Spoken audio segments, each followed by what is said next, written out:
Hey guys, can you hear me now? Should be good. So yeah, module 22 is on the previous server and I've copied one of my characters over. We'll jump in and have a look at those different changes.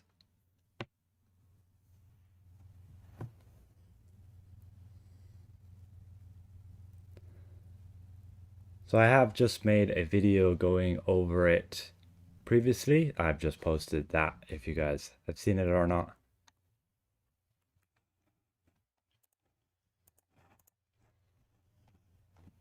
And so yeah, basically with this whole change, you can see, one second.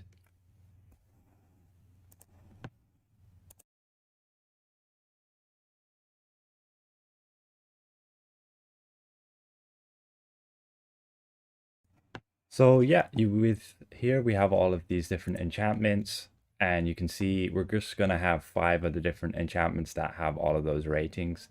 Then you have your offense, your defense, and basically what's happened is they've completely changed the ones we've had previously with the ranks up to rank 15. And when you go and log in on your character, you're gonna have this lost and found mail with all of those enchantments which are now outdated. We can't use them anymore. And looking on the character sheet here with the gear, you can see everything's just got those reinforcement slots rather than enchantment slots. Not quite sure which reinforcements are going to be applied to the shirt and pants, but otherwise it's still normal with the gear and the neck, the waist, and the rings. But yeah, it's definitely a big change. I'm not sure why they did this, and it also means that the enchanting stones that you farm, like in Dreadring, you can see the ones that you get here in the schedule, those rank 5s, enchanting stones, and so on. The only thing you'll use them for now is, I believe, artifacts when you want to go and rank those up. I believe that is still the same system, except that's an event one. Oops. Except you can see you will still need these new glyphs of potency, which you can see will be on the Wondrous Bazaar here for your 50,000 base astral diamonds. So that's going to be a pretty big AD sync there, but nonetheless, it was the same like that before with the marks of potency. Otherwise, yeah, a massive amount of refinement points will be going into these new enchantments. I'll go up to the exchange vendor and I can show you guys there more as well. But otherwise, we do have the new zone with all this different gear, which I'll go through a little bit later. But right now, yeah, we'll just head to the Antiquity Scholar.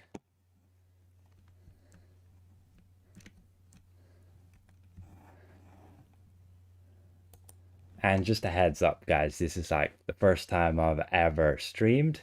So keeping on top of the chat is gonna be interesting. I'm definitely gonna have to sort it out some way or another. So, but yeah, hello to all of you and welcome to my stream, my first stream, Neverwinter. Anyway, we have the Antiquity Scholar here, and let's interact with them. And initially you can see that all those different dungeon keys, most of them are just getting changed to skeleton keys, so it's universally you'll use the same key. And then this is the refinement place there, where we have all these different enchantments. None of them can be used anymore, all those rank 15s, and they can be simply just traded in for these medallions. And you get a whole bunch of those medallions, and you can see that to get those different packs, you will need a certain amount of medallions. And you get, with this legendary pack, you don't get all of the enchantments. You just get the combat and companion enchantments. And then with those blue and green ones, you can see you'll get those normal enchantments as well with the rest of them. But you can only get up to blue. You can see the purple is just a lesser variant of the legendary one. So right here with the blue one, you can see these are the reworked enchantments. We just have our Cobalt there with crit severity, deflect severity. It's very nice to be able to actually have a deflect severity source as a rating. Tanks were missing that. And then your Garnets, power defense, your Citrine, your deflect accuracy, your Jade with your critical strike and critical avoidance, and your Amethyst with your awareness and your combat advantage. So that covers most of those offensive and defensive stats where you have 5 of each. And then there's all those bonus enchantments there. They simply have in their title what they're going to give, but on max rank, they're just going to give 5%, which is not much. However, the movement speed and the gold bonus, I believe, get up to 10%. Not sure. But then down here, we have the reworked said combat enchantments. So our armor enchantment and our weapon enchantments are out the window. And now we just have this selection of 6. Again, I'll go over them in legendary form, and then you also have the companion enhancement there. So in the legendary box, all you're getting is those combat enchantments and the companion enhancement. So this companion enhancement basically replaces your indomitable runestones and otherwise those runestones you might have just for the extra ratings. And you can see it'll slot in there, like we have this one here, and that slots in that one. What is this other one? This other one is the one that got substituted in. I guess just everybody might get that, or yeah, everybody might receive one of those upon logging in. That would be pretty neat, because then we're with a set of legendary enchantments, but I think this is probably only for the preview. But you can see that with that, you generally won't see much of a change with those base enchantments that they give you as... Well, hang on, they'll give you a lot more item level and legendary. It's when you have a set of blues. If you have all the blue enchantments slotted in, along with the blue enhancement, then you shouldn't see, or actually the legendary enhancement, then you shouldn't see a change from what you currently have on live if you have everything maxed to now. And then basically this change allows you to upgrade everything all the way to mythic. Like we get this cobalt enchantment, and we can right click on it and we can upgrade it. You can see here to purple. Now we will need these glyphs of potency, so let's get a bunch from the Wondrous Bazaar here. We can just get a stack there, and hopefully we do get a Wondrous Bazaar discount when the module comes live, but that's highly unlikely. So unless you have VIP 12, you'll get a 25% discount, and that would stack with the 15%, but it's unlikely they're going to come out and stack that on top of that until way into the module. But that's ideally when you would buy most of your glyphs of potency on that cheaper rank. And then your moats. You're going to have different types of moats. I can show you guys the green moats, which will just give it a 1%, and then you would use preservation wards to protect all of these reagents. And how it would work is then, I'll show you again later, is when you refine something with a moat that's not a coalescent moat, it will randomly use one of these reagents unless it's protected by a pres ward. So kind of a bit weird there, and I still have to do the math on what's better or not. So there we upgrade it to epic. Let's upgrade it to legendary. Again, each of those prices are pretty much going up a step. You can see there it's 300,000 refinement points, whereas before it was 200,000. Glyphs are gone up to 5, gold's gone up to 15, and we get that to legendary, and you can see all those values will go up again. Now 400,000, 6 glyphs, and 20 gold. So you're going to have a decent amount of gold, at least 500 gold if you want to do your full set of enchantments to mythic. And outside of that, you're going to need like nearly 10 million of astral diamonds to pay for these glyphs of potency, because you'll need, I believe,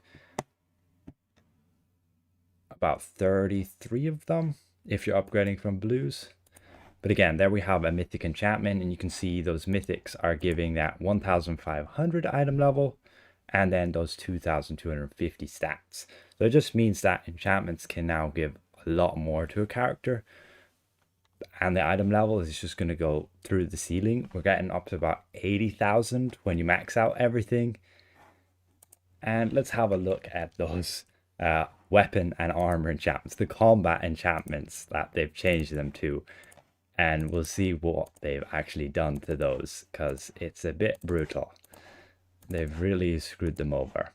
However, you can see when you trade in a combat enchantment, I should have one here. I don't know where my Elven Battle's gone, but I should be able to trade in an Elven Battle or any other weapon enchantment. And if it's rank 14, which was the max, it would give you 120, enough to get a legendary version of that.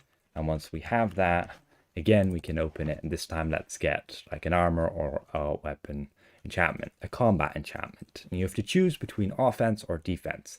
You can see these three here. This one is literally your soul forged. However, on Mythic, it will heal you 100% of your hit points and revive you only once every 60 seconds. Again, you may as well just use a scroll instead of this. Your Fortified Nature is basically like your negation enchantment, but it's been converted to give you stats. You can see it will give you the defense, awareness, and deflect. Again, if you upgrade that to Mythic, that gives you 2.5% of each.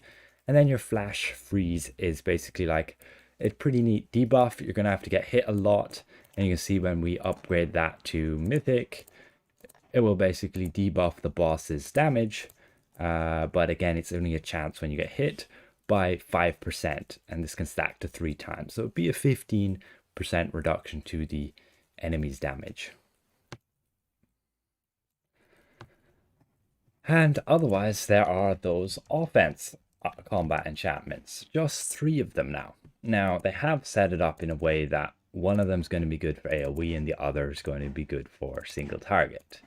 But I'm pretty sure that you could get away with just purely using, now we can see we can spend astral diamonds to buy medallions as well. Let's say you just have those. It's only 1 medallion for 40,000. That's still quite a lot.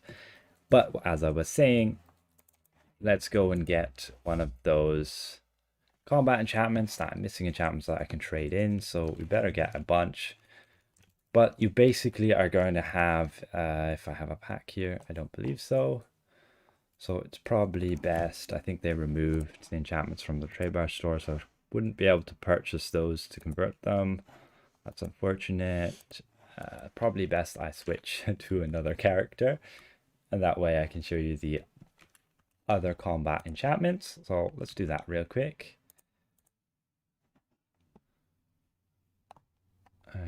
Any of them will do, I guess.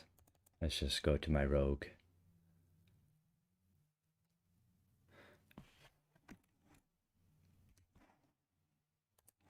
Well, that's annoying. No VIP here no VIP in preview anymore. So all of those other weapon enchantments and armor enchantments that we currently have are literally just fodder for trading in to give you more of those medallions that you will then get to go and convert to these new enchantments. That's it.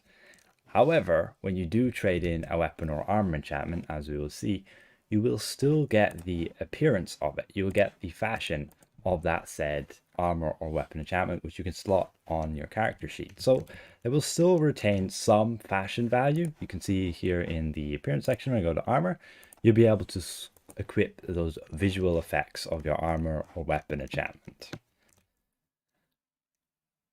Yeah, it might be a bit confused, but it's fairly simple once you get used to it, and a bit more simpler, especially with enchantments having 15 ranks and each one having to upgrade it and get all the reagents. And this way, you literally just need 3 basically items to upgrade. It's like your gold, your refinement points, and so on. Damn it, I need to go to the mail first and get all of my enchantments from the mail here, and then we can claim them and then trade them. Again, they used to have VIP in previews, so you're able to use all the benefits there, the bank, the mail, so you wouldn't have to do all this running around. But they accidentally, disabled it. So yeah, we claim all those and not have the inventory space for it. Wonderful. Let's get rid of all of these silly maps, which we shall not need.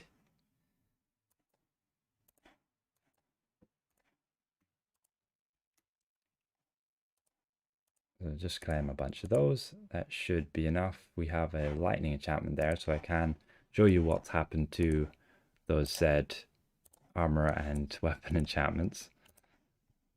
Still not. Let's get rid of more of those. We can get rid of those as well. I should really just copy over my paladin, who I have set up to have enough inventory space. Okay, there we have enough, but we're still going to need more, so let's just get rid of that companion. So we have all of our old enchantments. Again, you won't be able to use any of those old enchantments. Like if we unequip this, you can see you can only equip the new enchantments in there. And same with the combat enchantments, you won't be able to equip any of the other weapon or armor enchantments there anymore. You have to go and trade them in. It's either you'll sell them, and you can probably sell them for like 4 million if you're lucky, even 5 million, but we'll see how the prices balance out, and keep in mind that they will again still retain some value just through fashion, but again we'll have to see what happens. And they might very well, as we can see here with the combat enchantments, increase the amount of medallions they're worth. In my opinion, they should be worth at least 200 medallions. So we trade that in, and 120 is equivalent to the legendary packs there, which will then have all of our combat enchantments. So here we can see when we've traded in the lightning enchantment, we get this lightning illusion. You will be able to sell those, or you could go and equip them in your armor here. Here we have the weapon visuals, and you can slot that in. It's not bound at all, so you can always go and, let's say you don't like the look of it anymore, go and sell it. So we'll just wear the gear. I really haven't set up anything here. And we have the lightning enchantment visuals there. And actually it's very neatly on a rogue. It's on both the weapons now, not just the main hand weapon. So that's pretty neat. So yeah, those weapon enchantments now, basically the Cursed Burn, the Poison Thorn, and the Battle Tempered. The Battle Tempered is a bit of a joke. All it's going to do is, I believe, like the Providence one we had before, it gives that shield equal to your magnitude damage you deal, stacking 20 times. And that's like minuscule amount of shield, like less than 1% of your hit points. They really have to do something to change that. The Poison Thorn is basically your upgraded version of your Bile Thorn, except it gives a lot less magnitude damage. We'll get that upgraded. And the Cursed Burn is basically a little bit of an AoE enchantment you'd want to use, since it has the ability to explode and deal magnitude damage to all nearby enemies. Now the Poison Thorn will generally be the one everybody will run with, especially in single target, and we can get that upgraded just again obtaining those glyphs of potency there. We just get a bunch. I hope my oh, you can't hear my in-game audio, but should be okay there. So yeah, we'll upgrade that then to Mythic, and here is the new Bile Thorn, the Poison Thorn, and it's dealing a lot less magnitude damage. As you can see, only 25 there. Whereas what we had on Bile Thorn, it was 60 magnitude. It's still the same effect where it will deal the magnitude after the 4 seconds, and it will also reduce the enemy's movement speed. So again, we can equip that just in our combat enchantment slot here, and it gives a whopping 5,000 item level. It's pretty nuts. But yeah, you're gonna have to upgrade it to Mythic, which will cost you, it'll either cost you Coal Wards and those glyphs, like just 1 Coal Ward to get from Legendary to Mythic, which is neat, and just 400,000 refinement points, and I believe it was just 6 of those gifts of potency. So let's switch back to one of my paladins. I'm gonna copy another one over to the previous server so we can get a bunch more stuff and actually have inventory space that I have set up. I'll just copy that one there, and we should be able to switch to it. Number 13, yeah.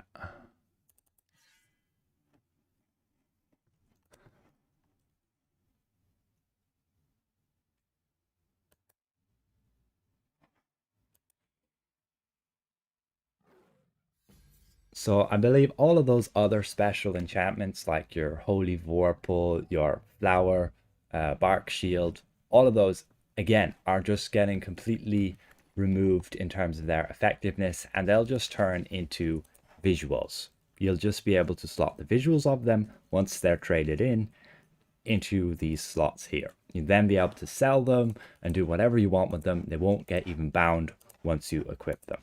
So let's have a look at the new campaign and the new area, and we can look in our campaign section here. We have this dragon Bone Veil, which we can have a look here. And it's basically like New Sharandar was. You have the same progress bar, you fill up, you'll pick up those rewards as you go along. And again, it's going to take you about 4 weeks. Since the weekly haul is 300, you're going to have to fill up to 1,000. So yeah, all of the older enchantments you guys are saying there in the chat will become pretty much pointless. Anything below rank 10, I believe you won't be able to trade in. Rank 10s, I believe you're able to trade in for 1 medallion, and anything lower is just refinement points. So let's get this new campaign unlocked. I believe we have to go to Sergeant Knox, and we speak to him, forging the shield. You can see this is all the new campaign currency. Let's make sure the audio there is okay. You guys want to let me know if he is speaking too loud for you guys. And anyway, we'll accept that quest. And we'll prioritize it there. And we're going to have to travel to a portal. And yeah, again, all those old enchantments will become absolutely useless. You're going to be trading them in for medallions again, as I said earlier in the stream, and then claiming the newer enchantments for it. So it's okay in that regard, and you still gain what you had before, because 3 rank 15s becomes a blue enchantment which has 600 item level. And as you remember, the previous rank 15s had 200 item level. And yeah, now, so we're in the new zone here, and we'll just speak to the NPC here. So we have Elminster, and we can just pick up the quests that he gives. I'm not really going to go through each of their texts. You can do that if you want slowly for yourself. And we can just speak to those guys. And there's one pretty cool mechanic, which is this here. You have this grapple ability. You can see when you're just walking around, you'll be able to hover your mouse over these things. Yeah, they look like a grapple. And I'm going to have to actually pick up the quest and complete that to be able to do it. To be able to start grappling all over the place. So speak to Xuna here. Pick up her quests. Bunch of stuff there. And I have to return back to her, really? Okay. I guess I had chosen a faction there. And she gives us weekly quests. Again, it's just going to be a whole bunch of repeatable quests. And we can look at the map, which is pretty massive. We're going to have main 3 areas. This place up here, middle place, and this place down here. This place up here, I have done a bunch on the closed server, and I still didn't manage to unlock this area here. I believe that's something to do with the trial, but still not sure. So we should be able to speak to Kavatos just up here. Get those quests. We should be able to speak to the blacksmith. Well, first we'll just speak back to him. We should be able to get our grapple ability on one of those quests. Speak to the smith. I guess he'll make it for us. There we go. So we go to this tower. We have the ability down here. You can either hit people with it, or you can travel pretty quickly and up into high places like so. And that completes that quest. We just gather this chest here. And that completes that. And then we just have a bunch of those areas. As you can see, you'll get quests up here, here, and here. And each one is dedicated to a particular faction. And you can see if we look in the campaign, we have the store, which you'll gather a whole bunch of different currency for. You have even legendary gear here now. You have weapons. You have this gear, which you'll upgrade actually from what you get with seals. And here you have the different factions. So you have the Emerald Enclave, the Order of the Gauntlet, and the Lord's Alliance. So in each of those, you're going to have to grind out a particular favor, basically, for them and level them up.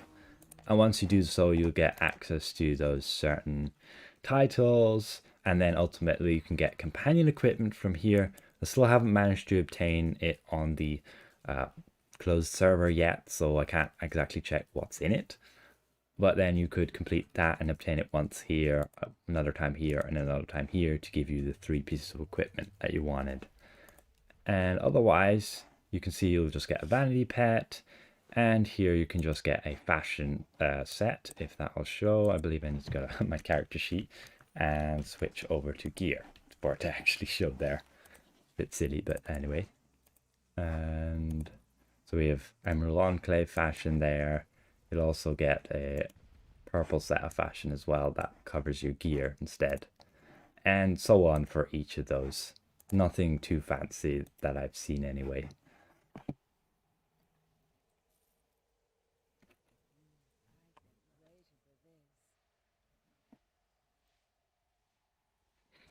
So yeah, what you want to do in this zone for most of the currency, I've already farmed out a lot of it again on the private server. You get all of this different currency, which you can see you'll purchase. You can get this weapon set. Now, this isn't the end game weapon set that you get in the trial, but it's still pretty decent for newer players. If you can grind this out and get that bonus there, you can see Adventurer's Might. It'll just increase your power, awareness, or outgoing healing depending on your role. And then whenever you cast an encounter power, again, you'll increase one of those stats based on your role. DPS will be recharge speed, you'll be able to cast those encounters more often, tank stamina gain, and healer's action point gain. Not a bad set at all, but ideally what people will probably want to be obtaining is, I can't speak about it because it's not here, but we're getting a new trial and there's most likely weapons in it, you know, so that set's not bad.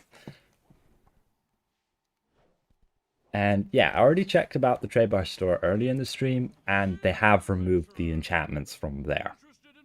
So they're all gone, and if you want to buy enchantments with your trade bars, you want to do it before Module 22 comes along.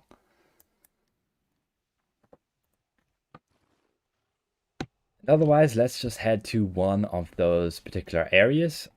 I do ideally want to invite myself to a guild, because then I don't have move speed and so on. So I think, no, we'll just continue with this character. It'd be okay. Just use a different mount. Use these wings. So looking on this map, you can see it's pretty big. And we do have our new traversal, which again is that grapple, but it'll be just to get to the ups and downs. This map is pretty cool in terms of how it's set up and designed, in my opinion. Is definitely different than what we've had in Avernus or Sharandar. I felt Sharandar was pretty closed up. But anyway, we have one of our NPCs here who's just going to give you a bunch of those repeatable quests, which you'll do to grind the currency, and you also get weekly quests, but mainly from the people back at the camp. So this is like one of your grapples, and you'll have a new thing here, which will be these dragon sight artifacts.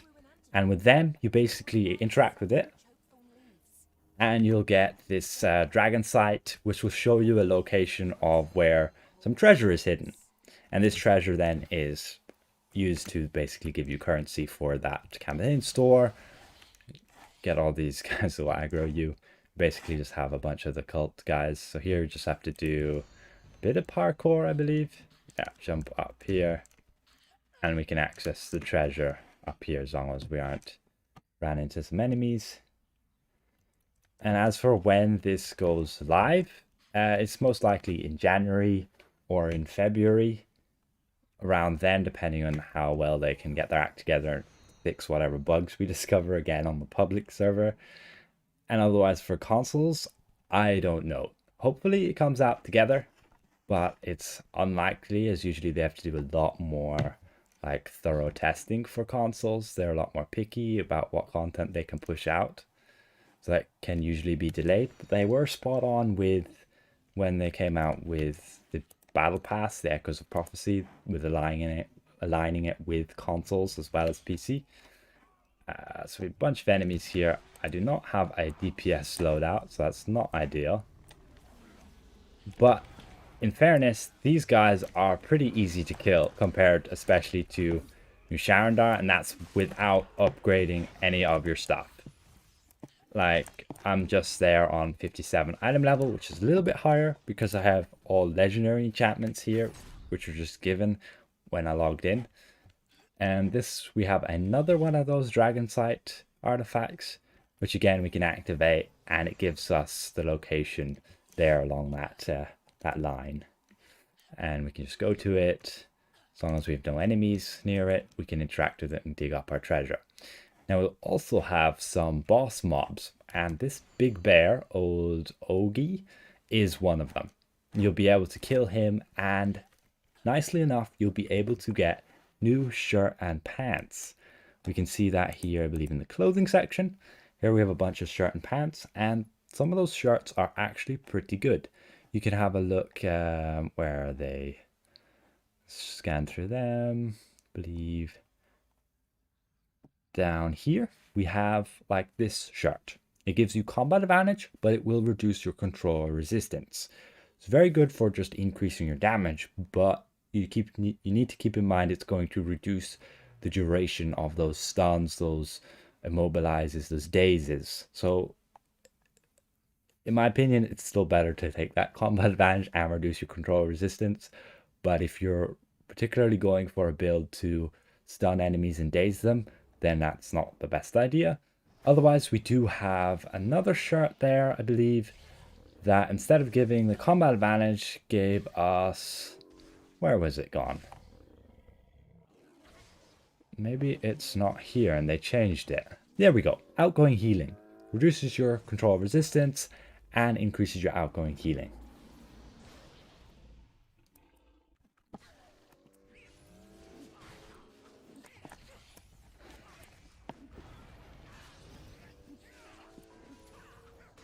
With regards to what Thomas said, you basically can trade in your old enchantments for the new ones. So you're not necessarily really destroying your old ones. You basically can't use them, but you can trade them in for exactly the same value. There's not such a big deal there. However, the big deal is when people have saved up your marks of potency, your enchanting stones, expecting to be using them for, let's say, upgrading enchantments, and now they've completely reworked that. All you need is, let's turn down the audio of that a bit. All you need again to upgrade an enchantment was, let's have a look. If I unequip one of these, I should be able to upgrade them, but I'm not entirely sure. No, we can't upgrade the base ones. But to upgrade them, you'll just need, since we look at the Wondrous Bazaar, they've removed those marks of potencies, all those silly ranks, and we just have glyphs of potency, which you'll use for everything. And it's just base cost of 50,000. And even upgrading artifacts, you'll use those glyphs of potency, as we can see here. And this is the new upgrade screen right here. You spend motes, which are your coalescent motes as mythic ones, potentially coming out with legendary ones, purple ones, blue ones, so on for the other ranks, and the mythic ones give the 100% chance. As for, is there going to be a better ribcage, as Laxus says? Well, looking in the current collections, we can't see anything that is going to be on par with the ribcage. We can see here is just the weapons. So you can get this antique shield of the veil and antique mace. You get this from digging up those treasures. Again, each area is going to have 3 of those dragon sight artifacts, which I'll go to one of them now. And those artifacts, you'll then go and interact with them and dig up the treasure that it shows you. And with that, you can obtain this set here, I believe. And you can upgrade that set to legendary, as you can see here, to fortified, which basically makes it a bit better. As for the trial weapon set, that's not shown here. This is all the gear you can get with Seals of the North. You'll get it on purple, and then you again have a way to upgrade it. We can see the armor piece there. It's just going to give you a 8% of accuracy or combat advantage or critical avoidance or defect severity. So that's either offense or defensive stats at a random chance whenever you deal combat advantage damage. So that's pretty junk. And then we have our feet slots there. Just whenever you deflect, you get move speed and recharge speed. Again, not really great. And then here we have whenever you kill enemies as a headpiece, gives you crit severity 5% there. Again, still not great.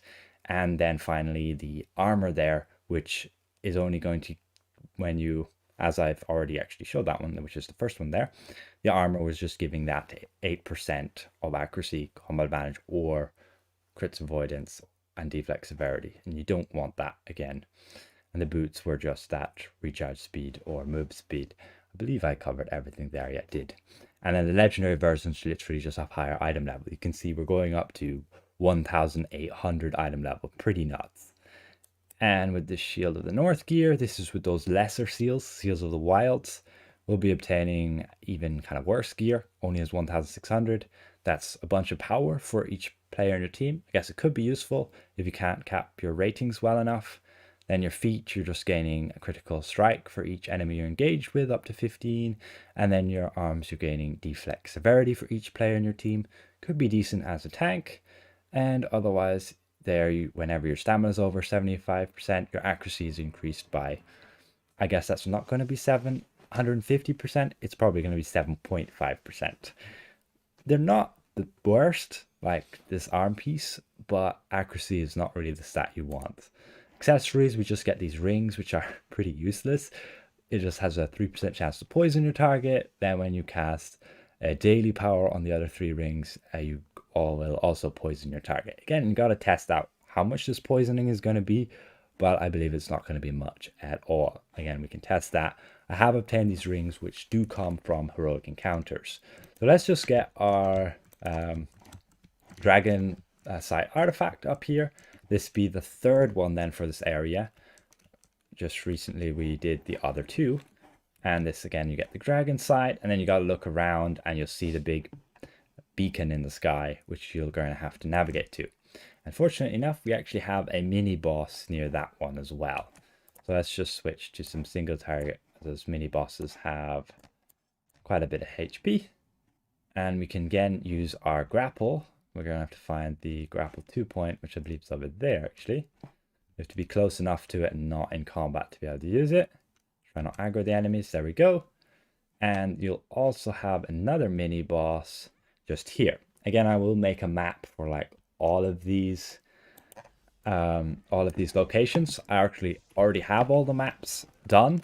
I just need to make sure that all of that data is the same as it is now on the previous server to make sure I'm not giving any false information, if you know what I mean.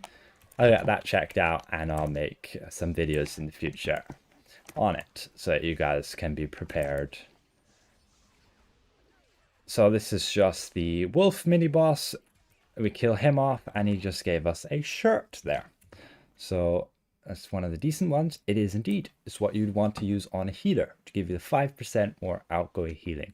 You can see also differently from our older shirts and pants is they now actually give bonuses. As you can see there, they're giving recharge speed 1.5% as an extra stat. We have this shirt here as well, which we, I guess, obtained from the earlier boss, which also has recharge speed. So pretty neat. Now, each of these bosses, you may also find these chests, which are pretty just useless. They have the same junk as the previous chests in our old zones. They never really updated them. I wish they would drop like blue insignias, then they would probably be worth it. But with just dropping greens, it's a bit insane to use that as a method to farm insignias. But I guess it's viable, especially as a new player, since you don't really have insignias from the get-go, and otherwise you just buy them. So again, here's the location of our treasure, and we can just go and dig that up, and that should give us our rewards. We get jewels. That's the main item you're going to obtain. Those jewels, which should go down here. You will also get jewels, and you'll get these corrupted fragments. Now what you do with jewels is purely just to donate it to one of these factions. You go to the store, and let's say I want to give it to the Lord's Alliance. You can see I can give them the jewels, and I'll gain 3 reputation. And again, you're just gaining this reputation to unlock these titles, to unlock this fashion, and also to unlock this companion equipment choice pack, which is ultimately what you want. You can get Vanity Pet, of course, and you can also get this legendary fashion set. Bonding runestones are gone. They've been removed for a long time. and you're just going to have to trade them in for medallions to obtain this companion enchantment, which just gives 120% companion damage and will also give you rating for your augment. You can see that that's giving 600 rating. This is again only on legendary. You can upgrade that to mythic. 600 or 6,000 rating points per augment bonus stat. So if I were to go and summon, let's say, this polar bear cub, you can see it gives me crit strike, awareness, and power. Now each of those stats is giving 6,000. That's equivalent of 6% to each of those, as long as you're not capped on that rating. Meaning augments are giving a lot more. And if you upgrade this to mythic, that becomes 7,500 stats.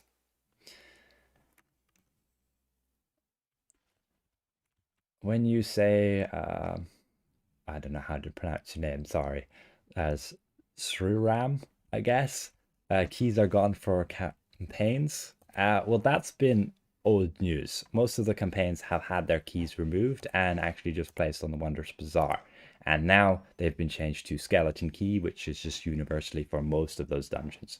We also still have the Greater Demonic Key, but some of those campaigns you still need keys, like your Tyranny of Dragons. You still need those keys from there. You still need your keys from, I believe, Dreadring for Valindra's Tower, so on for those legacy campaigns. But anything that's been turned into adventure, those have been converted to the Wondrous Bazaar. Otherwise, here we have another mini boss, which is our Lieutenant Real.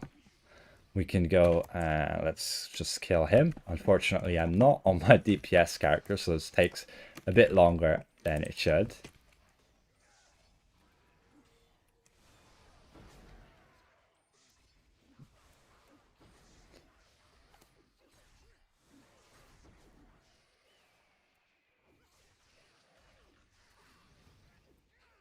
There we go. So we killed him, and he gave us some pants. They're just the tights there. And those pants, none of them are really going to be good. You can see they can be useful for a tank just for dazing targets. You can see whenever you receive damage of 15% of your max HP, you daze your attacker for 3 seconds. But this effect can only occur once every 60 seconds. So in my opinion, pretty useful unless, pretty useless unless it can actually work on bosses. If this could work on bosses, that could be pretty good. But again, you not being able to know exactly when this triggers makes it unpredictable, which makes it pretty useless because you can't time it exactly when it would occur. And what's this on the ground? So I guess this is just going to be a bit of lore. Yeah, just some lore. And then he guards 2 of these useless chests. Again, just giving you some silvers and some black pearls. And on the off chance you might get an insignia, but generally just green ones. So that's pretty poor there. Now, what else can I show you in this area? As for recovering financially, you say gassed from all this upgrading, all this ability to upgrade your enchantments. Well, look at it like your collars. Most of us don't upgrade them, and the upgrade costs are pretty insane.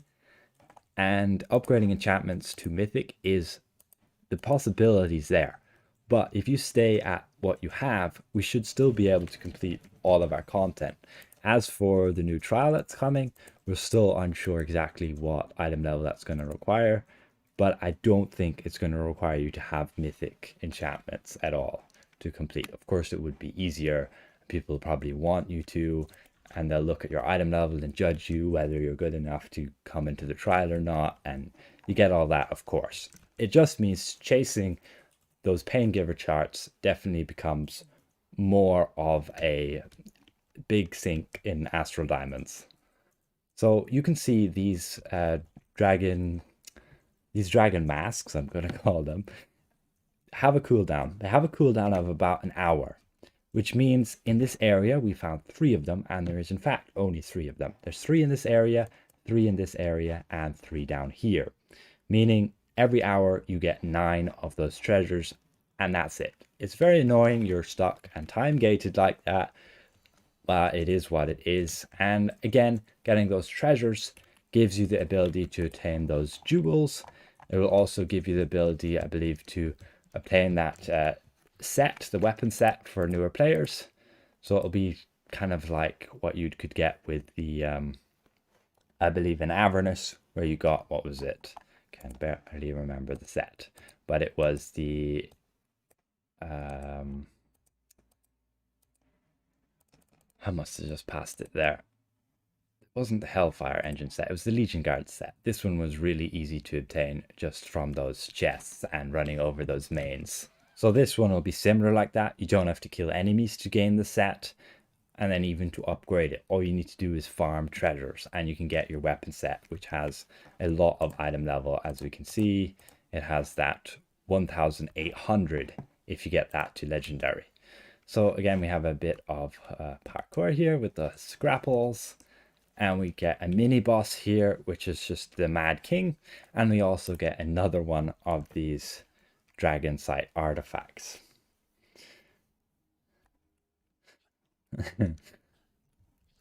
So we can just kill this guy. He again is just guarding 2 of these chests. I would really like them to get updated. They still haven't as of yet.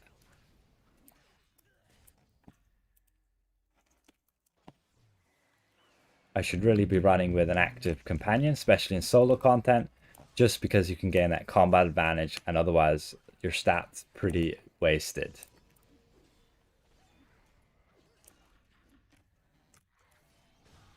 So again, he's dead, and he'll also drop ancient dwarven materials. They all will. They give corrupted fragments, ancient dwarven materials, and those ancient dwarven materials, I believe, are in your campaign, and they're used again just for refining or getting this gear upgraded to legendary.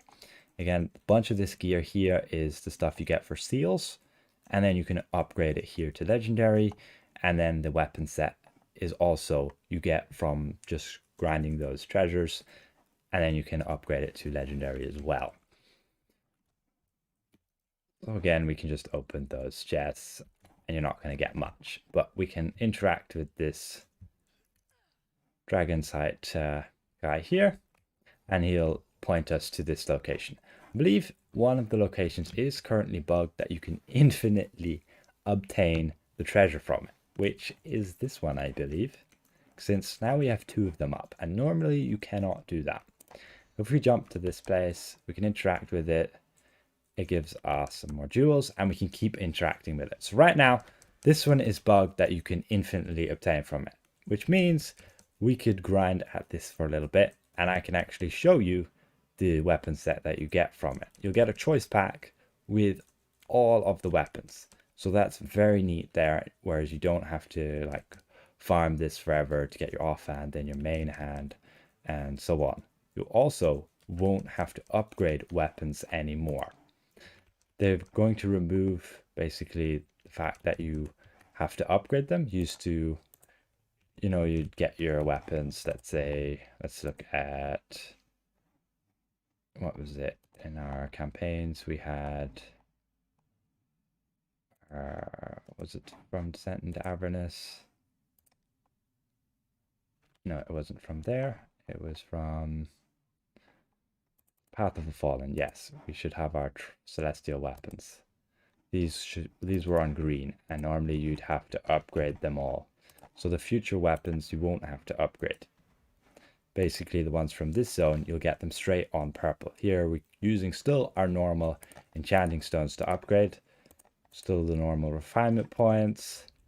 We can upgrade it to the next rank, still using enchanting stones, but marks of potencies are out of the game. There we'll need the rank 5s, which I don't currently obtain. So let's open a few more of these, and let's hopefully obtain that artifact package, or that weapon package, excuse me.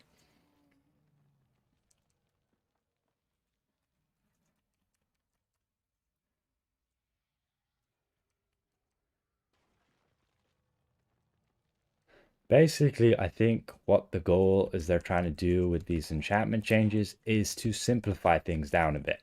A very good benefit is you don't have to spend gold to unequip these, so it definitely makes it a lot more user-friendly to switch them between characters. And otherwise, yeah, you're using very little different reagents. You no longer need all those different ranks. But again, we're going to have to see or do you need basically Coalescent Wards for upgrading everything or not? As of right now, with regards to looking at the green moats compared to then having to use Preservation Wards with them on top of that, it seems that Coalescent Wards are definitely a better way to go.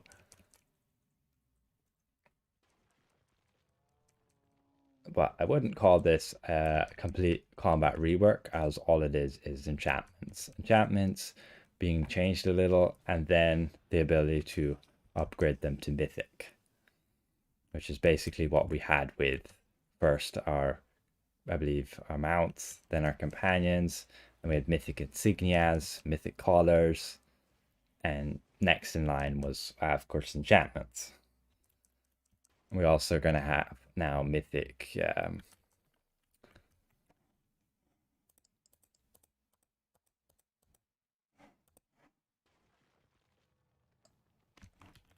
anyway, yeah, this artifact set you can get here once you fully complete the Dragonborn Veil. You can see you'll get this set, which is this Shattered Mythallar, and it actually looks like a pretty decent set, but we'll have to see. As you can see, it'll give you raw pressure. When you do an additional hit for 100 magnitude, whenever you deal combat advantage damage. Those of you who play a rogue, there's a feature there.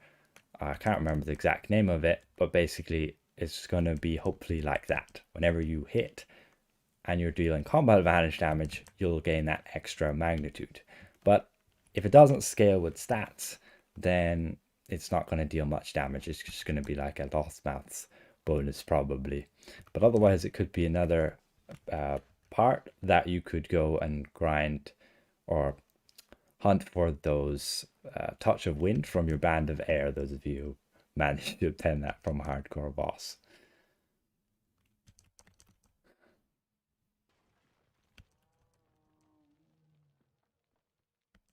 So you can see we're just obtaining mainly jewels from this thing, and you can infinitely keep interacting with it, which at the moment is busted, and it's highly unlikely this is going to go live at all.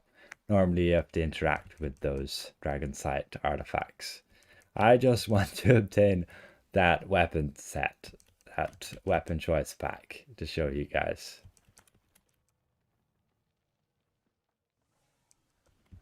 Oh, a bit annoying that the people are all here.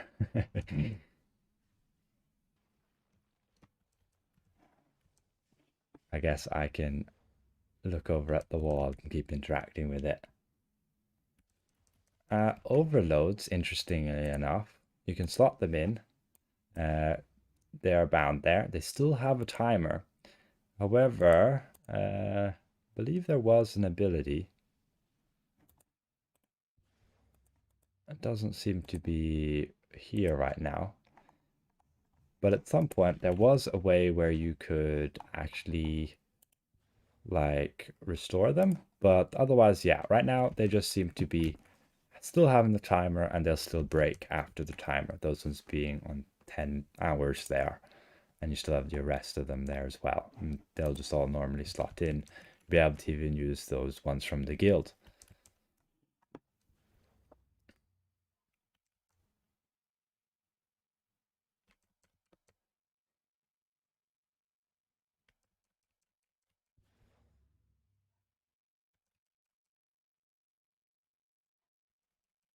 So right now I'm just trying to obtain that weapon set, which you can get from these treasures, which you can upgrade there to legendary.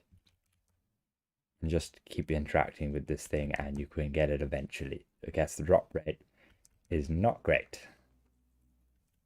I have obtained like 4 of these packs on the Owlbear server, but I don't believe I can stream that, so I can't really show you guys. So all we can really do is hope that we can obtain it here.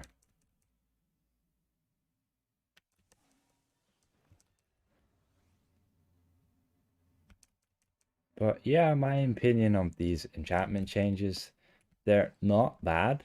And my opinion, definitely does streamline what we have with regards to the enchantments and the whole upgrading process and so on. It streamlines that, makes it easier, more comprehensive, but it definitely, there are a few things they need to make sure that they compensate for people, let's say, having stored up enchanting stones, having stored up marks of potency, and basically people were using marks of potency as a currency in your Avernus. You'd like buy a rib cage for what, like 6 stacks of marks of potency. The price got pretty crazy, and you would use that as currency because you could buy all those on a Wondrous Bazaar discount and get that, like, what was it, 45% discount or 40% discount, having that 15% plus the 40%. And I just got a PM from this guy. What happened to all the bark shield enchants? Well, they're gone. They're just fashion now. And you can just trade them in for medallions to purchase your other enchantments. Now, I don't want to be at this forever. Can it just please drop for me, eh?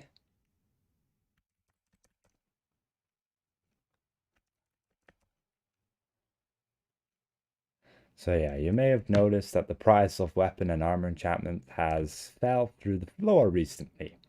And that's because of this change. Basically, what has happened is that 5 of those rank 15 enchantments is, or 6 of those rank 15 enchantments is the equivalent of any armor or weapon enchantment in terms of trading them in for the currency that you would get.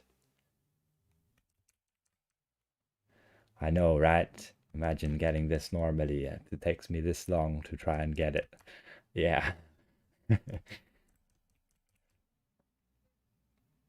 Yeah, if you have stacks of enchanting stones and marks of potency, I don't know, people are definitely going to try to sell them, but the price is going to be such a ripoff. Right now, they're still going to be needed. Well, not the potency ones. The enchanting stones are still needed to upgrade artifacts, but that's about it. Otherwise, the potencies, hopefully, there's going to be a trade in for them, and people can trade those marks of potencies for basically the value you bought them at. That would be at least a good thing. And if even if that was at the base value, you'd even make profit off it if you bought them originally on a sale.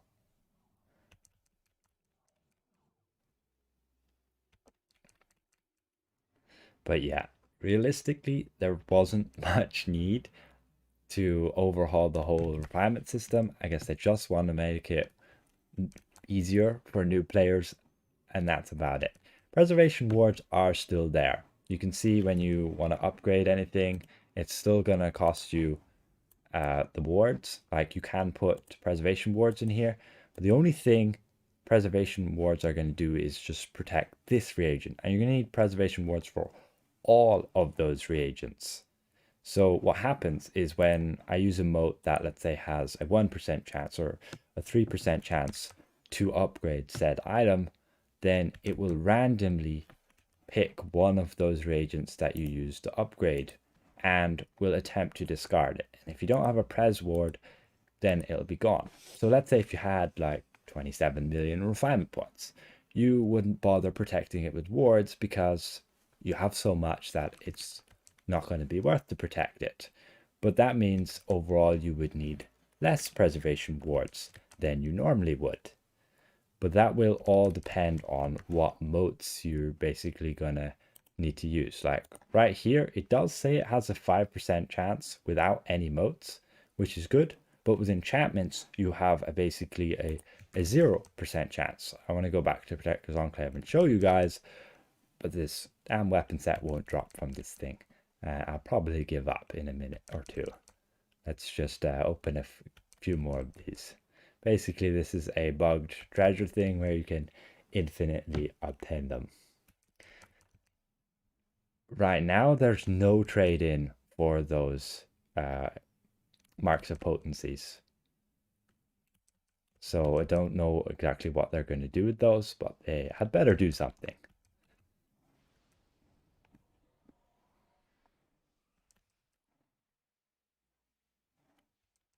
Okay, I think you guys can take my word for it that the weapon set does drop, and I don't know why it's not dropping for me there, but it has done for me in the past. And this is this area here. It looks pretty neat. And we can use the grapples again, as long as we're not in combat and close enough. Should be able to use it from here, yeah. And you have these cool areas. There's the third middle area here, top area there, and each of those areas is dedicated to the particular factions. If you get in combat, you won't be able to use the grapple. Let's just leash these guys, move away a bit. And then we can get this grapple up here. Oh, we went too close, damn it. Okay, we're out of combat. We can come up to it, and there we go. And there's a tunnel here. And in this tunnel, there's a mini boss just around the corner. And there's usually a mini boss here. I guess somebody already found it and killed it. But that aside, yeah.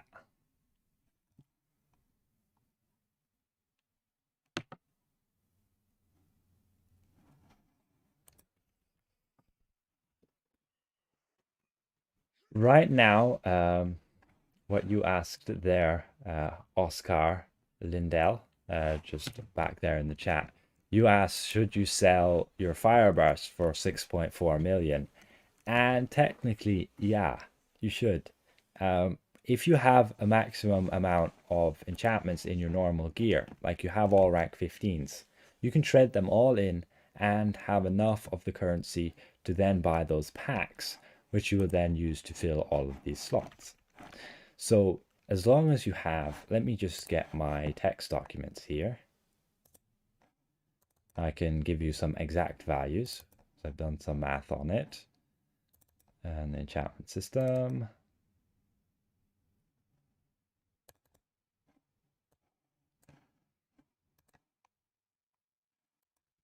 Yeah, right now it costs you 60 medallions for a blue rank enchantment. The blue rank enchantments are the equivalent of 3 rank 15s then. They give 600 item level, which is 3 times 200, which was your rank 15s. So I'm going to copy, well, actually, we can do it on this character. So we'll just go to our mail, and that'll give us all of our enchantments. Let's just get this guy. We can claim all of these. I should have plenty of space this time around.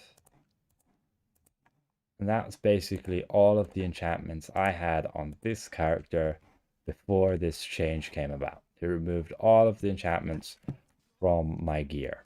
All we're left with in our gear is those reinforcement kits, like your armor jewels and your armor kits. You can see they're giving like deflection, hit points, and then the jewels over here giving like awareness, which is what I had. And I'll show you guys the enchantment system again, but you go here and you go to the store and you go to the refinement, and here's where you'll trade in all of your enchantments.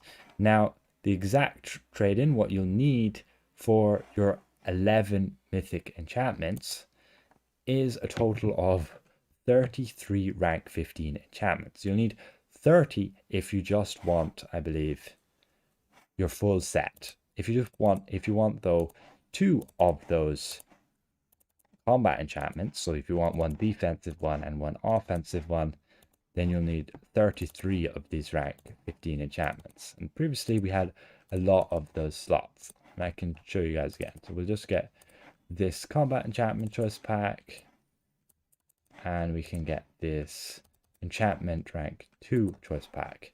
And those choice packs, you can even go and sell them after you've traded them in.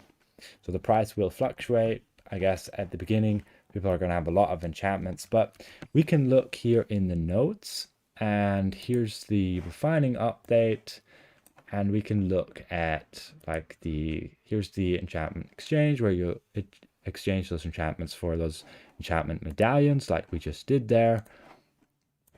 We can go again, and basically here's the slot count update. So previously we had 5 to 9 offensive slots. Now we're going to have 4.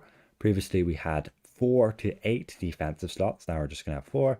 Utility we had 5. Now we just have 1 and 1 bonus. And then with the enchantment slots, we previously had one weapon and armor enchantment, and now we just have one combat enchantment. Still have those 2 overload slots, and runestones, now we only have 1 instead of previously it was 6. So that then with the exchange equates to the exact same amount of things.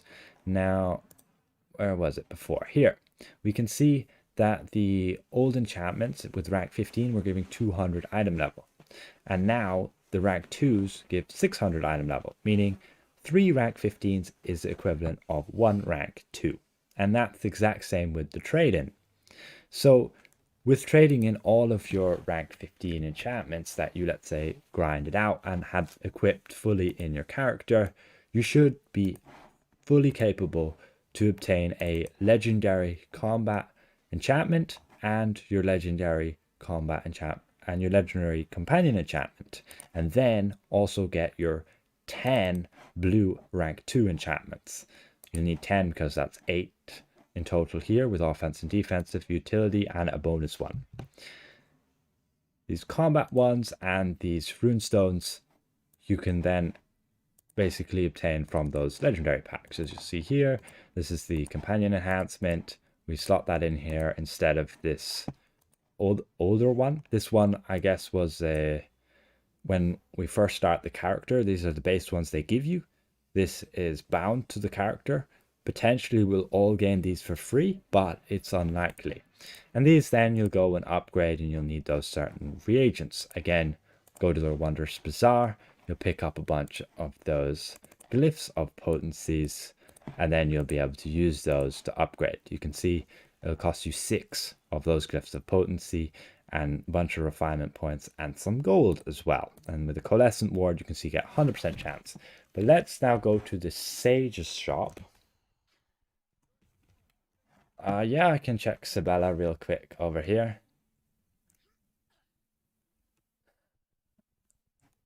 Yeah, bonding runestones you'll still be able to trade in for astral diamonds. I don't know if you can go and trade them in for the medallions. And with the Sabella store, yeah, very interestingly, we can still obtain enchanting stones rank 5, but here we have our glyphs of potency. So if you are smart, you could go and grind out these weekly quests on all of your characters and save them up, and you'll be able to get your glyphs of potency. But that's 10 of those heroes medallions for your glyph of potency. So that's a lot of grinding right there, since I believe every weekly quest just gives you 5 of this currency. And they seem to be still selling those rank 6s as well. They have some use, I believe, just with artifacts, but not those rank 6s though. That's a bit odd. But let's just go to the Sage's shop and we can see what other modes there are. Yeah, you'll need motes to upgrade enchantments, and basically Coalescent Wards were changed to motes. So they're the mythic version of motes. As we can see just down here, this is what they'll look like. These are your Coalescent motes. You can enter the Sage's shop, and here we used to be able to purchase what rank 2s and 1s enchantments. Now we can purchase just those rank 1 enchantments. You can see there all of the enchantments except the combat enchantments, and you can obtain these primitive motes for 50,000 astral diamonds. Now what these primitive motes will do, they're on green, is basically give you the ability to upgrade. Let's close that. Why can't I close it? I got disconnected from the server. Wonderful.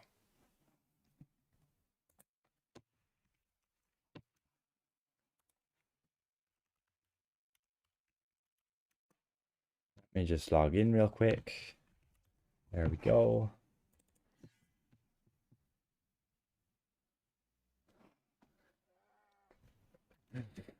Potentially there's a bug, but yeah, we'll just obtain one of these enchantments.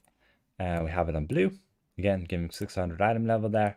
We can go upgrade it, and this is where you could use those primitive motes. You can see primitive motes give a 1% chance. Now what happens when you use primitive motes is you go and you try to upgrade it. We'll just try once. And if you're not using preservation wards, you'll randomly lose one of those reagents. You can see we have gold, glyphs, and refinement points. We can try again, and again we'll lose a random thing. This time we lost the most valuable things, which were those glyphs. As for do motes drop from invocation packs? Well, they should. They should drop normally from these celestial coffers. We have 9 here. We may as well give it a shot. They still drop preservation boards, so most likely they'll still drop even enchanting stones, the coalescent motes. I don't have enough right here, probably, and we're very lucky there. Within 9, we drop the coalescent mote, and we can see, where was it? It shows here that it's not bound, but it binds on account pickup. So it must be one of these account bound ones, indeed. So they still drop. There you go. My luck. And yeah, so basically, if you don't use preservation wards, which you put in these, you can see, let's say we want to just protect our glyphs of potencies. We can try get this upgraded just by using these motes here, which give us this 1%. And we can keep trying, and it won't use those actual motes. This time it was going to discard a glyph of potency, but we discard a preservation ward instead. And we can keep trying that. And let's say we're to lose some refinement points. That's gone, but oddly enough, it discarded a preservation ward when it shouldn't. We have nothing there. Let's try again. That was going to discard our glyphs. We try again.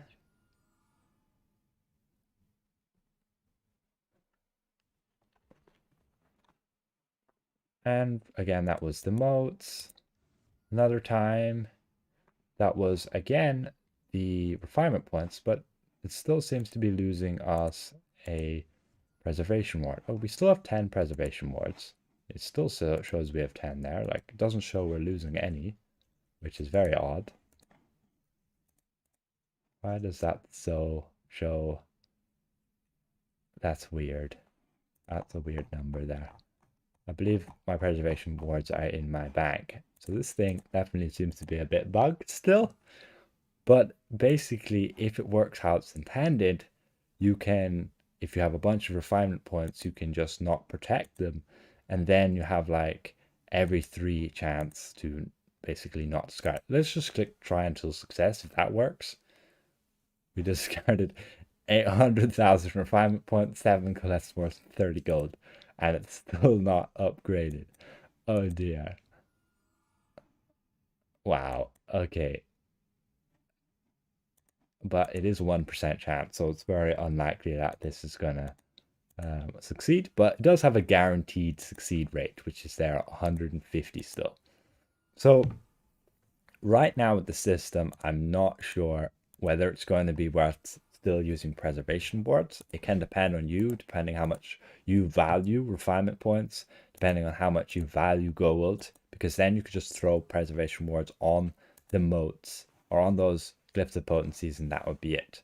Right now, it seems very bugged. We're not losing any we're not losing any of those preservation wards, and I don't think we're losing glyphs either.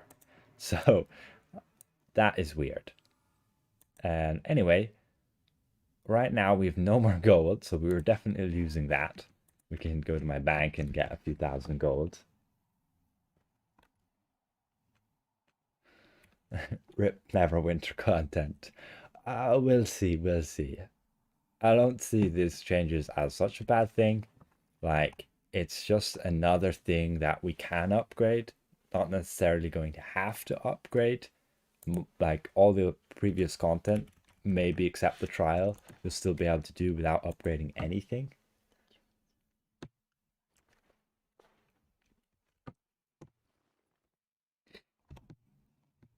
And yeah, so let's see if we can finally get this thing upgraded with just a primitive mote. It seems to stop after we've done 7 of them. There it seems to be working a bit better, but if we just have a preservation ward in here, we should only have 5 there. Just discard 0 of those. That's really odd. This whole thing's a bit buggy, but let's see, can we actually get this thing upgraded? We keep trying until success. It should just keep going, but it doesn't. We've gotten to that 96 now out of 150. The next try brings us to 97, so that was only like 1 try there. So if we put our more preservation wards here, so it is using them now. Potentially we get just 2 more upgrades there. We're up to 100. And it's definitely eating through my preservation wards. So right now it looks like it's definitely better to just have a Coalescent Ward. You can upgrade the whole thing. At least it's easier, but in terms of cost effectiveness, we're still going to have to see.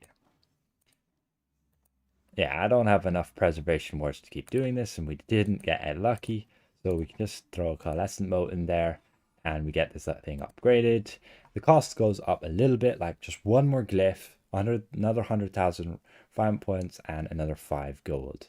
And we can keep upgrading it all the way then to legendary and finally to mythic. Those mythic enchantments again give you 1,500 item level. When you have 10 of those, that's 15,000 item level just from enchantments. Compared to what it was before, you were only getting what, like 200 item level per enchantment, and we had like nearly 20 of them. That was like maybe 5,000 item level tops from our enchantments. Now it's gone, it's basically triple that.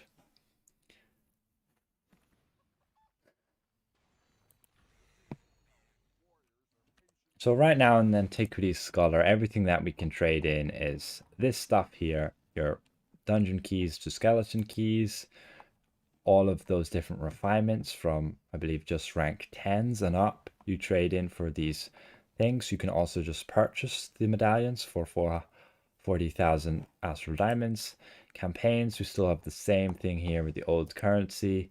Combat enchantments, you can see if I go and trade in my Elven Battle, I can do that for 120 medallions, which is equivalent of 6 rank 15s. You will get those medallions, as you can see there, and also you can see my Elven Battle basically illusion. So that's the visuals of the armor enchantment. So that you'll be able to sell. As you can see, it's not bound to your account. And that's everything in this Antiquity Scholar. Again, doesn't seem like those bonding runestones, the exchange is there anymore. So potentially you'll still be able to exchange bonding runestones directly for this. And that's that. There's a lot of people here making a lot of noise. And we can go and upgrade like our whole set here. You need a lot of enchantments to be able to do so. A lot of things to trade in to get those medallions. We can keep trading these in, I guess.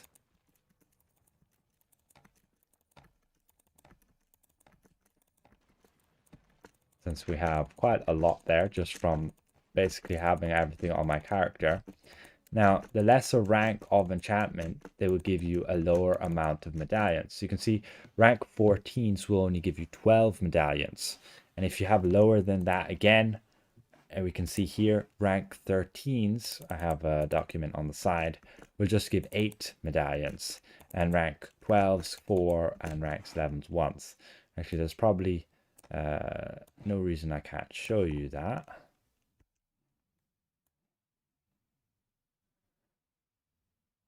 So basically, this was my text document here. So this is basically all the rank 15s I do have. I had 36 rank 15s, so I could trade them in and get 720 medallions. And to get all the medallions I need, that's including 2 combat enchantments, I need 840.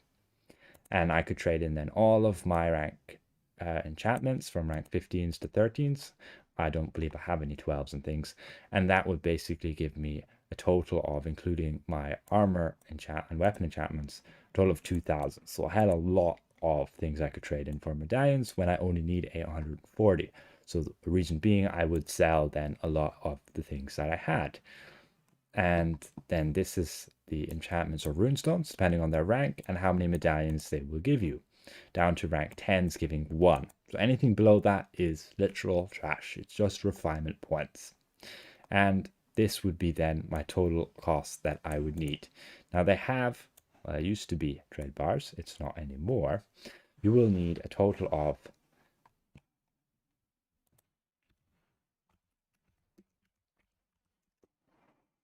what, that's 9. Yeah, 9 point, that's basically million astral diamonds. So if we put a decimal point there and we put that to AD, basically that much astral diamonds you'd need to spend on glyphs.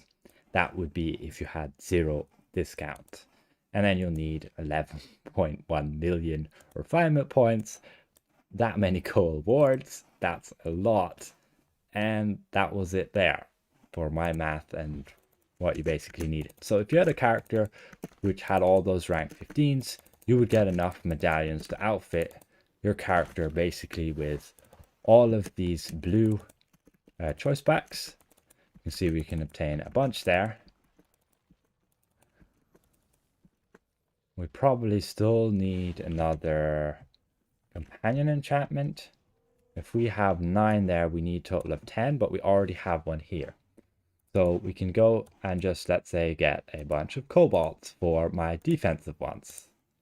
There's 2, there's 3, and we can get them slotted in. Now there will be a lesser variant of these weird ones which we have. These weird ones were given freely to my character when we basically jumped into preview. Again, if that happens in the live server, that we all get free legendary enchantments, that would be great. They are bound to your character, so they might even do that.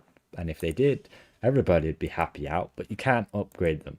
So if in the end goal you want mythics, then they aren't going to do you justice. You can see no way to upgrade. And yeah, upgrading these is a bit tedious. You still have 10 of these, and you have to upgrade each of them 3 ranks there, which means that's equivalent of 3 coal wards per one.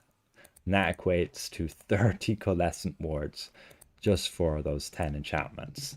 Now, if you look on the price of Coalescent Wards, they're just going up and up.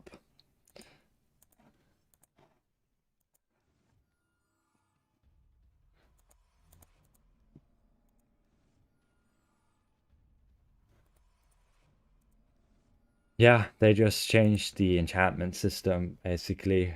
Grant just updated it a bit, made it different, as they like to rework things, you know. What will we choose for a bonus enchantment? Again, we have 5 of them here. Probably recharge speed is the best way to go, at least for me as a tank. Those of you who want more daily powers probably go for action point gain, let's say on a healer. And otherwise, the other bonus enchantments there aren't really great. You can see you're just gaining, where were they? Gold, stamina, movement speed. Stamina is not as important in my opinion as recharge speed, because casting those powers off more often is very valuable. Oh yeah, that was the bonus enchantment. Let's just go here. Here we go, mythic. And we can get our next enchantments there. What would we put in offense? As a paladin tank, we probably want, like, yeah, just power generally is a safe way to go, or combat advantage. So I'd probably just go for the power ones, since I can benefit from those as my healer basically as well. Ideally, I would want to get a set that I can use both for, why isn't it lighting up the offense stats? I can't see them properly. There we go, I can now. So they're the garnet ones. Let's just get a bunch of garnets. They'll just give me power, probably be way over capped in power on my healer, and you're just going to have to rejig them for yourselves. And for utility, we probably want one, let's say that gives Forte, I believe, incoming healing, more incoming healing, really? Okay. And the next one gives, okay, it's a bit bugged. Why does it show that there? Let me, I wasn't looking at the pack. No, it still all shows the weird stats there. Let's just remove all of these. Does it still show it? Incoming healing. Yeah, I'm looking at the wrong place. Wonderful. So that gives incoming healing, gives forte, gives control resistance, outgoing healing, so it's good for a healer, and then control bonus. So I believe for a tank you'd want just your garnets. For your forte, that would give you a bit more defense. So we're just going to upgrade 5 different garnets there. Hopefully we have enough coal wards. I don't think I do for a full set. At least not if I want to upgrade my armor enchantment or combat enchantment. Get a bunch more glyphs there. And we can get the last ones finally upgraded. Can pop that garnet into the utility. We just have 4 of those left. We have a combat enchantment here along with this companion enhancement here. And this companion enhancement can also be upgraded to mythic, which now it will give 150% to that companions. And otherwise, it'll give you a whole bunch of stats for your augments. You can see it's giving a total of 7,500 per stat here. Critical strike, awareness, and power, which means we're obtaining a total of 22.5 thousand ratings. That's 22.5%. And we could add that to those particular ratings. Now, as a tank, ideally I would want a companion like the cat to give me those bonus stats. The cat, I believe, gives deflect, severity, and awareness. We can actually obtain it here for trade bars. So again, let's just throw all those garnets in there. I won't upgrade them all just yet. And we can see our item level, still 57,000. I believe because these are still blue. But if we go and upgrade them, oops, misclicked. We should be able to get, higher item level there. But with the new gear and so on, you can get nearly to 80,000 item level with all of these changes. It's pretty nuts. The power creep is real.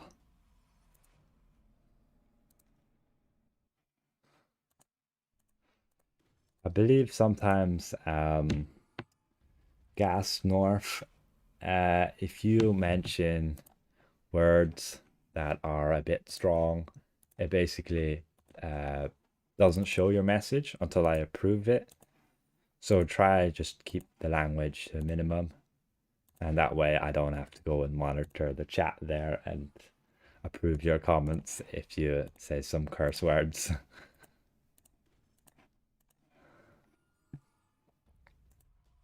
When this mod goes live, well, early next year. So hopefully January or potentially early February, like last year when we had the other module.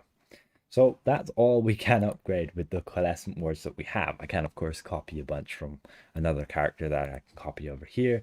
But we're nearly at 60,000 item level, and that's without guild boons, which give another 3,000. Otherwise, companions have just remained the same. The companion equipment is still the same there as well, just doesn't have any of those enchantment slots. And mounts haven't been touched either. I still need to get all these insignias upgraded to mythic. It just really isn't any need at the moment on the live server, so I just haven't bothered. I have been upgrading my DPS enchantments and my healer ones because I can use the same set there. And otherwise, all these new enchantments are going to be coming along. Definitely not as expensive, in my opinion, as like upgrading collars to mythic, but still pretty expensive in terms of the amount of like coal wards you would need if they don't come out with new different wards.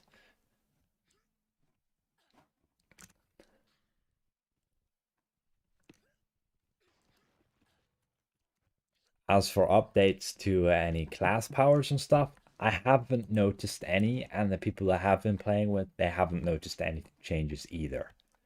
There doesn't seem to be anything in regards to class balancing or anything has been done there. Here's where we can obtain our cat there just for some astral diamonds. And Should be able to get him upgraded. Can obtain a bunch of trade bars here if they still have that for free. Yeah, nicely there. Oh, we don't need to buy our glyphs either. We can just get them for some coppers here, you know. This is the previous server, so yeah. Now this here, Bane of the Dracolich, is a leak for the new trial. It's, as you can see there, it's going to be content related to the Dracolich trial. So you guys kind of know then what the trial is going to be about. So there's that. We can buy a bunch more turbulent trade bars. Otherwise, it just shows a bunch of still the old stuff that was always here in the preview server. Nothing else there that I can see is of interest. You can spend those trade bars, just open them. That gives me a bunch here, which I can go to companions and just buy a whole bunch of these tokens, which then I can go and upgrade that cat way more than I needed. And that's the golden cat. Let's just put it into list view and I can easily find it. It's blue and C. Could be just, or we never equipped it. Wonderful. Let's get that binded. There we go. Auto name it as cat and upgrade it.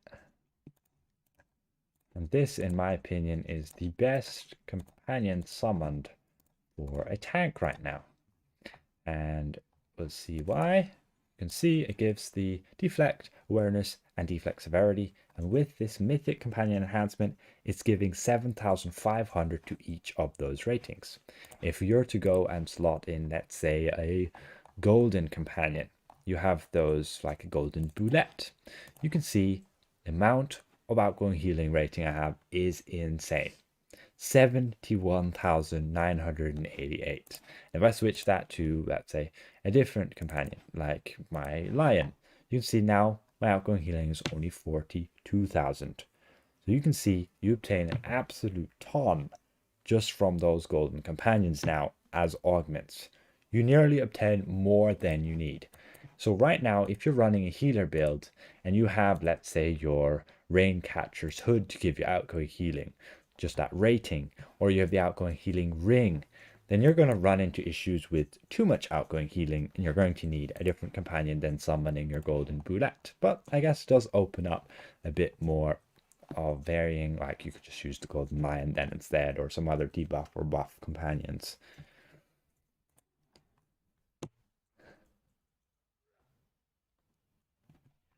Otherwise, yeah, the cat, in my opinion, is the best to run there as a tank right now. There's no real other companion that's going to benefit you as much. You see the amount of ratings I'm gaining there, even a bit too much. Deflect severity. Deflect severity was a rating that was sorely missing for tanks. There was no enchantments that actually gave it. Right now you can see I have all of these cobalts, which just give a whole bunch of deflect severity. So that's great, especially for us paladin tanks who can have that deflect severity as their forte bonus.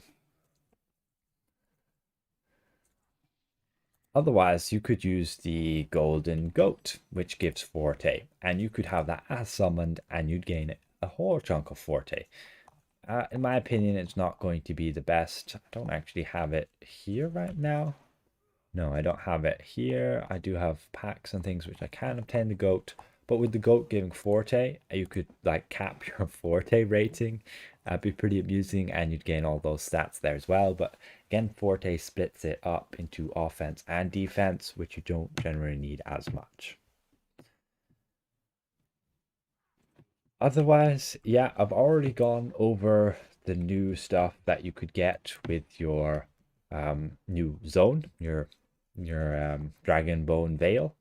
You have this stuff here, none of it having tooltips there, as you can see, all placeholders except the rings, which again, pretty sure are borrowed from previous rings. And here you have your weapon sets. Nothing special there. This weapon set again is mainly for newer players. You have your gear here. This gear you'll obtain with seals and you can upgrade to legendary. Let's just jump over to the seals vendor and we can actually see that we can purchase that gear.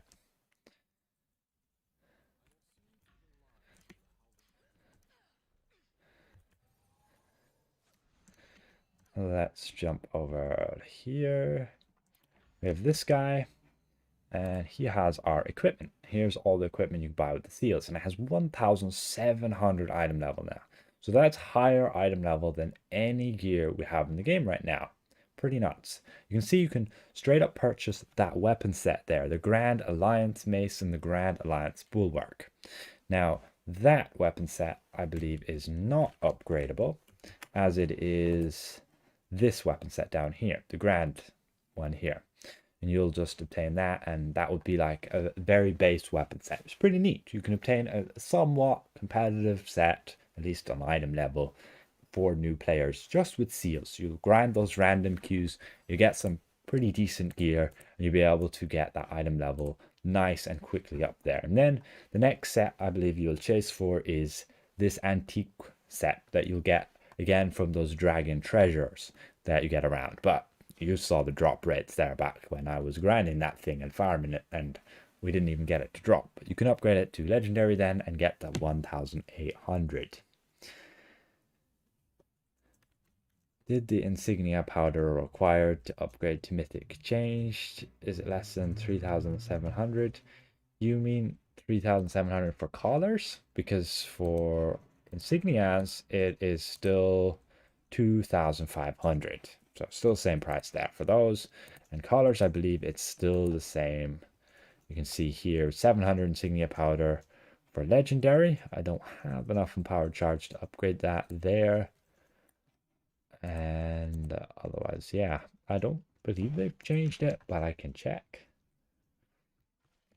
But right now, I was just looking over the gear for you guys there. So this gear here, you'll obtain with Seals of the North, and you'll be able to upgrade it to legendary. Again, all of those pieces of gear don't have great bonuses. Like the weapon sets, you're just gaining like Forte, and also a bonus of power awareness or outgoing healing depending on your roll. Pretty neat. All of these sets from the weapons have stats based on your roll. So depending who you are, you'll basically gain a buff in that area. Now we can see with this gear, you have your armor piece here. Basically, whenever you deal combat advantage, you have a chance 10% to gain 8% of one of those following stats. It's unfortunate that it's not all offense or all defense. You can gain accuracy, combat advantage, critical avoidance, or deflect severity, and it's random, only for 10 seconds and a 30-second cooldown, so pretty useless. The headpiece, whenever you kill an enemy, you gain 5% critical severity, again pretty useless. The arms, giving you that extra stamina regen or control resistance, and control resistance whenever you're further away from your teammates. Probably still bugged like we would see with the, I can't remember the name of it, but it gave you those stacks of power, those arm pieces, so something with the last resistance. Can't quite remember. And otherwise, you can see you have the feet here, which will just give you that extra movement speed and recharge speed whenever you deflect. Like, that's okay for PvP, but and maybe a tank, but let's be real, the Wisps of the Shadow Demon are still going to beat this, even though it has that item level. And that's all that Seals gear. Otherwise, you obtain these Stratton Pants, which just has this pretty useless bonus there of giving you a random stat increased by 8% for 10 seconds. Yeah, wow, useful. And then these pants just giving you that extra recharge speed. It can be neat whenever you're hit for 15% of your max HP in a single blow. And that's it for those. And otherwise, we have the Seals of the Wilds, which will be easier to obtain, and we have new gear for that as well. You can see the armor piece there is giving you the power for each player in your team. That's a pretty big bonus there. That's, I believe, 7,500 when you have 5 players in your team. 7.5% power if you have the space for the rating. And then you can see the headpiece gives you the extra 7.5% accuracy. I believe that shouldn't be 750%. That's not too bad either for just a cheap piece of gear for newer players. And otherwise, the arm piece will give you a bunch of deflect severity for each person in your team, only 500 this time, so that's 2,500. And then your boots will give you that crit strike depending on how many enemies you're engaged with. So another thing that's pretty useless. Now, you can see we gain double sets here, and that's because as a paladin, we have a healer role and we have a tank role. So whenever you have multiple roles, you will obtain different gear. So all the tanks get basically the same set of gear with the same stats. All the healers get the same gear with the same stats. You can see this gear has like outgoing healing, whereas these gauntlets here for the tank has control, resistance, defense, critical, avoidance. So that's why as a paladin, and that's why you can see there's two sets of gear here, which is pretty neat because then I can choose between which ones I like and which ones I don't like, for example, which can be neat. Anyway, that's it. The seal's still the same. I don't know why they're selling these shards for all those armor enchantments and weapon enchantments still, but they are. We need a Were-Rat Thief that's still sitting around here. And otherwise, that's pretty much it. The new zone, again, I have showed you guys previously. We have the new campaign there, Dragonborn Vale, and there is a bit of a sneak peek for the Scale Blight Summit, which will, I don't know what it is. It's most likely an adventure, and it says it will start February the 8th. Now, whether they're going to stick to this date or not, who knows? And this potentially could be the date when Module 22 comes live. It's unlikely though, they usually would come out with the module first, so we'd have this campaign, but again, who knows and what's going to happen. Now the ultimate goal with this campaign and the big long grind is these factions. Ideally, each faction you'll get to rank 4, but even with grinding this fully out, done it on the Owlbear server nearly, and you'll only get to like 3 of this alliance reputation, even with grinding out this whole thing, and that's just on one of them. If you want to get the companion equipment from it, you can see you need to get to rank 4, and you can only obtain 1, and then you have to go and grind the other faction to get the second one, and the third faction to get the third one. Whether or not those companion equipments are going to be any good, we can again, I believe, look in the collections. So we go to this gear here again, we can see was with the Seals of the Wilds. Accessories was the rings. Now you get these from heroic encounters. Again, we can have a look. I believe I've completed 1 or 2 here. You can see here. Here's a picture where I completed the heroic encounter and we got the ring. Now those heroic encounters I haven't actually showed you guys within the news area. These are other rewards from the heroic encounters. You get these supply vouchers. That's simply the currency there and the seals. That was it for the heroic encounters.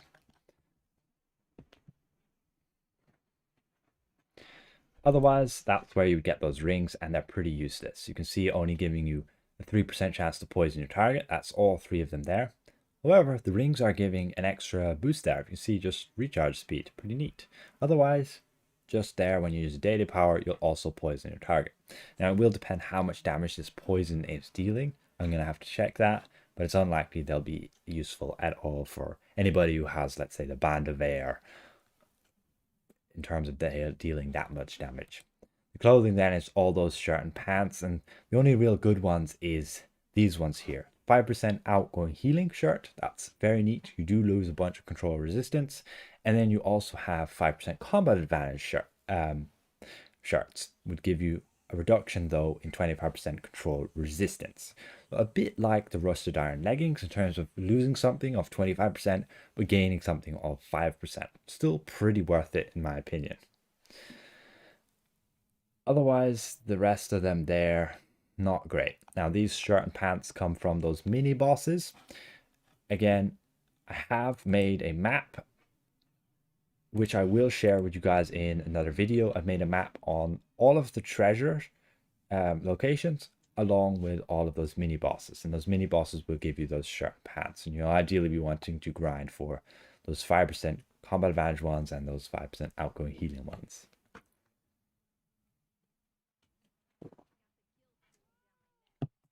And otherwise, we were mentioning the companion gear, which you get from grinding those factions. And unfortunately, a bunch of this is pretty much junk. This defense and awareness one, very good for a tank.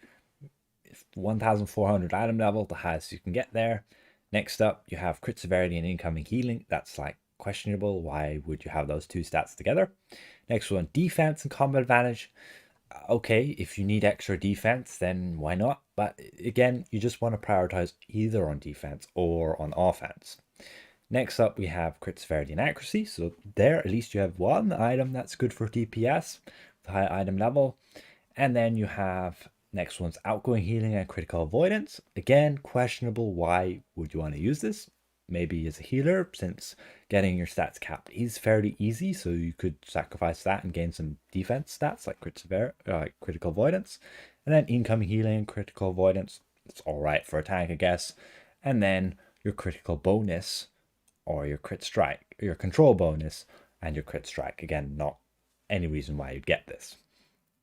And otherwise, finally, you just have this artifact gear. And this artifact bonus, or the bonus from it, you can see whenever you deal combat advantage, you'll deal an extra hit for 100 magnitude. That's pretty neat. And whether or not you asked there if this campaign is going to be account wide, not sure. These campaigns weren't account wide with Sharandar, and looking on what I've done before in the private test server, they didn't seem to be account wide at all. So all of these rewards you can most likely obtain again on another character. You can see here you'll obtain a veil tunic and veil trousers. You're obtaining some fashion there, as we can see. But if I right click on this, no, I can't see it. Here's just some astral diamonds, some mount tokens. Funnily enough, it says it would give you just 30 there. There was a bug. It actually gave 900 on test server. And then 4 boon points. And here's where you will obtain that Shattered Malathar set. That's actually a pretty good set. Definitely a competitor for the Demogorgon set in terms of, let's have a look. Where was it? Here.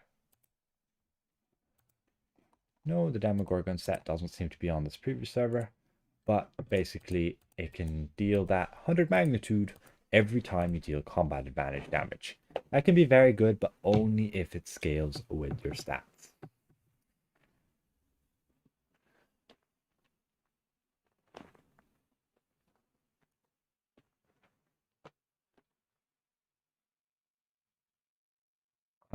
I can check the trade bar store, sure.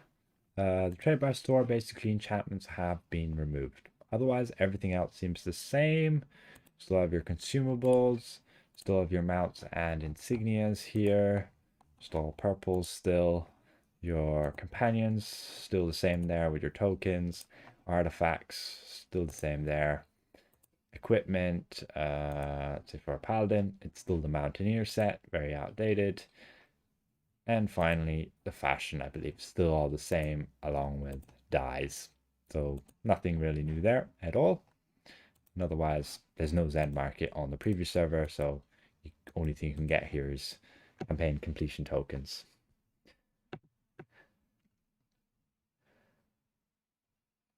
Yeah, motes can be purchased from the Sage shop here. It's 50,000 astral diamonds for this mote here, the primitive mote. However, the only thing primitive motes will do is, let's say we want to upgrade our enchantment. Oh, that was unequip.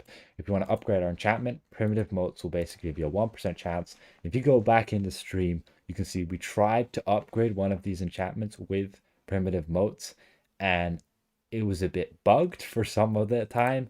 And otherwise, what you need to do is basically protect them with preservation wards when you want to use these motes. You can see we try to upgrade, and it would randomly use up one of those reagents. So there it used 10 gold, and let's say we go and try that again.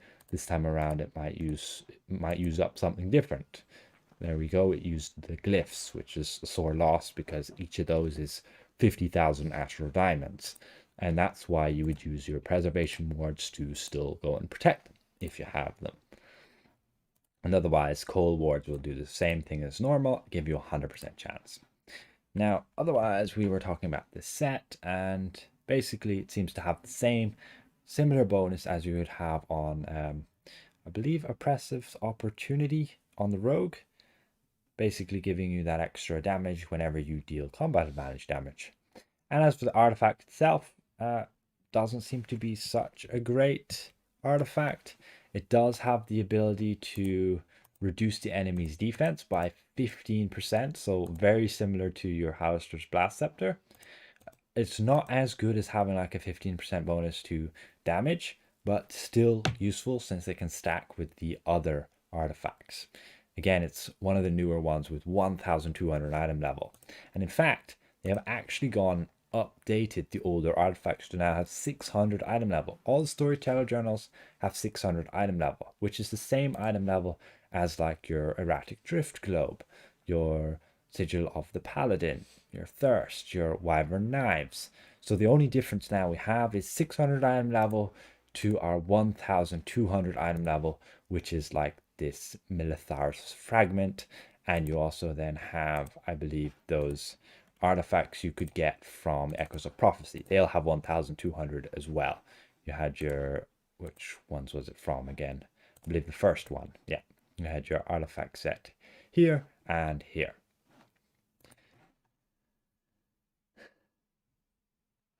Right now, I'm not entirely sure what wards I would use to upgrade artifacts. Right now, I'm just using coal wards because I can, and it's the preview server. I'm still going to have to figure out what exactly is the most cost efficient, whether it's to use preserve wards with primitive moats, or it could just be using coal wards to get that instant upgrade. Now, otherwise, the last tab there in the Dragonborn Veil was just a bunch of fashion, which I believe just shows all the fashion you can get from those different factions. As we can see, and there seems to be one cool, it shows that weird bug there. You need to be on your character sheet and you need to go to gear to show your fashion. There's one set here that looks pretty cool. I have no idea where it comes from. This set, it gives you that misty glowy effect as well. Purple there. And otherwise there are lesser versions of it here as well. That one actually looks cooler, kind of, in a way. Oh yeah, those ones are the armor skins. So you can basically use them instead of your armors. That way you can still run around with your weapons. Yeah, thanks for watching, Grant. Yeah, we can upgrade our armor pieces here. If I unequip this one, I should be able to go and actually get an armor enchantment. Are you meant to upgrade your armor pieces to legendary? The older ones, no, you can't upgrade them at all. You can only upgrade the gear to legendary, the newer stuff, the stuff you get for seals. Here for the seals of the north, these will be the new seals. You can get that upgraded from purple to legendary, and the weapons go from purple to legendary, and that's it. No need to spend refinement points or anything to upgrade the new weapon sets. Now, if you go to this guy, we can go to refinement and we can get this choice pack, which again just has those combat enchantments. So 3 of them are defense. That's the Soul Shield, which is basically a Soul Forge. Fortified Nature, which is basically a negation, but then bit changed to have defense, awareness, and deflect. And then Flash Freeze, basically a chance to apply a debuff to your enemy, slowing them and reducing their outgoing damage. And Cursed Burn is basically your AoE combat enchantment. So it will increase your damage by 8%. On Mythic, that's 10%. And then have that effect there, as you can read, to deal magnitude damage to enemies and then cause them to have a chance to explode and deal damage to everybody. Poison Thorn is basically your Bile Thorn, and Battle Tempered is basically your Providence, which just gave that shield. Lastly, it's the companion enhancement there, which again, all of these you can upgrade to Mythic. So right now for a tank, I believe Fortified Nature is pretty much the best way to go. Again, we'll need our cold wards and so on to get this upgraded. But otherwise, I believe I pretty much covered everything in this stream. So I'll give you a bit of time to ask some questions and I can answer them as best I can. There is currently a new trial in the works. but right now it's not available for public testing. There won't be a new dungeon, it'll be a new trial, 10-man trial. And as we can see by this little token here in the Wondrous Bazaar, we can see it will be the Dracolich trial. Right now, you're asking, should you get rid of your enchantments? Well, again, if we look at this little document here, you're going to need 840 medallions. And to get those medallions traded, you're going to need to use your enchantments. And we got logged out again. Wonderful. So right now, unless you have an excessive amount, if you have, let's say, 2 characters filled with enchantments, you might want to consider selling them. But again, you still might want to just trade those when the module comes around.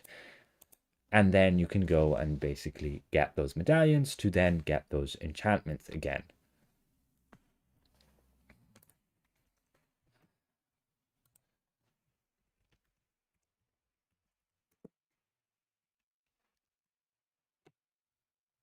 So right now, I'll just switch back to, let's say I go and copy another character over. I can show you guys again more of those weapon and armor enchantments.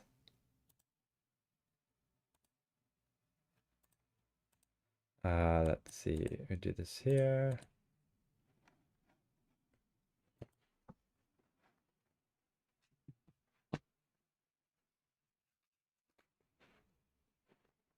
You're asking about the shield from the new combat enchantment. Well, the shield from the new combat enchantment, it's the same as your Providence. It's gonna base off your actual damage that you deal. So it's even more useless on a tank since you're not going to deal much damage at all. And the shield, I'm not sure if it stacks with Paladin shield yet. Yeah, that was very annoying having a Providence enchantment on the tank and then they continue to replace your basically the shields you put on them.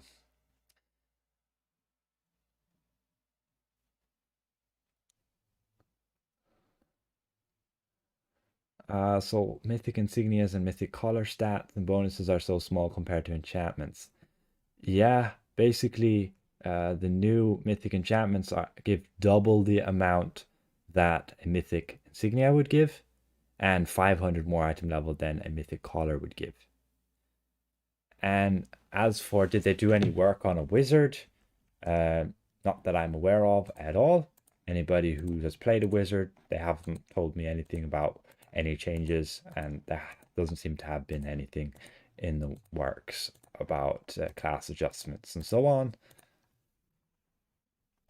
What happens with rank 13 weapon and armor enchantments? Again, they'll most likely be able to be traded in. Anything, I believe, down to rank 10 can be traded. Like right here, we have a Lone Weave, rank 7. And I don't believe I can trade it in at all. I believe anything that is rank 10 and up, you should be able to trade in. Again, I can actually test that out. If I switch to my enchantment character, I should have a character with a whole bunch of enchantments. This one right here. There should be just a bunch of junk enchantments you'd get from, let's say, your lockboxes. So I believe like rank 10s max. And no, none of the new enchantments are bound. You can trade in all of your enchantments for medallions and you buy those new enchantments, all unbound. Choice backs are unbound and so are those, yeah, all of the choice backs are unbound, which includes your enchantments, your bonus ones. I don't know why this thing forever to load, and it will also include the combat one. Because we have to load a new zone. But here we have a bunch of enchantments. We have a bunch of rank 10s here. Timoras. We have a Bark Shield rank 7. Shadowclad rank 7.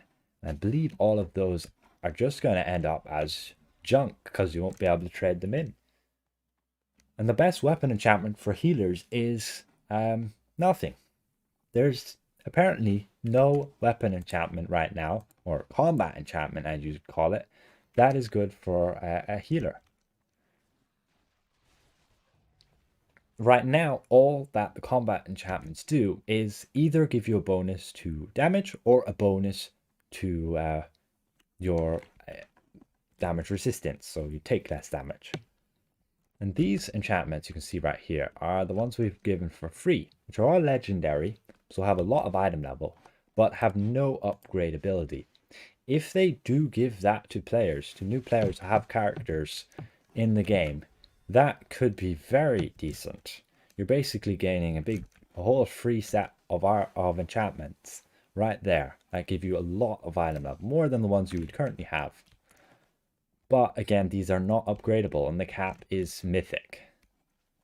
So just keep aware of that. And they give you a combat enchantment, which basically increases your damage by 5% and reduces your incoming damage by 5%. It's very odd because none of those you can obtain from the Antiquity Scholar. Now from the Antiquity Scholar, we can look here. You can see we have those low rank enchantments, and I believe it's only the rank 10s that you can trade in. You can see rank 10 rune stones, and you see rank 10 enchantments. And the rank 10s are just giving you one medallion. So if you have, like me, a bunch of these enchantments, each one on rank 10 is worth a medallion. Anything around rank 9 or lower is, sadly, refinement points. Yeah. As for those combat enchantments, it doesn't seem you're going to be able to trade in anything lower than a rank 7. Let's see, or anything lower than a rank 10. Again, I'm going to have to test that out, because to upgrade these I need still marks of potencies, and I don't have any of these on preview, but we can check that out again. But I'll probably do that in a video or in another stream some other time. So that's what you can trade in basically. So yeah, hopefully this stream has been somewhat helpful to you guys, as I say in my videos, and insightful as to what's to come with all the new content. Yeah, otherwise you might want to consider upgrading enchantments to rank 15, but I think the price right now to upgrade something from rank 14 to 15 is ridiculous. You're better off just purchasing them with trade bars from the trade bar store, to be honest, right now. And yeah, otherwise a rank 15, if you look on the auction house, is about 800k. I don't know how much the prices are going to change with all this news coming live, but we'll see.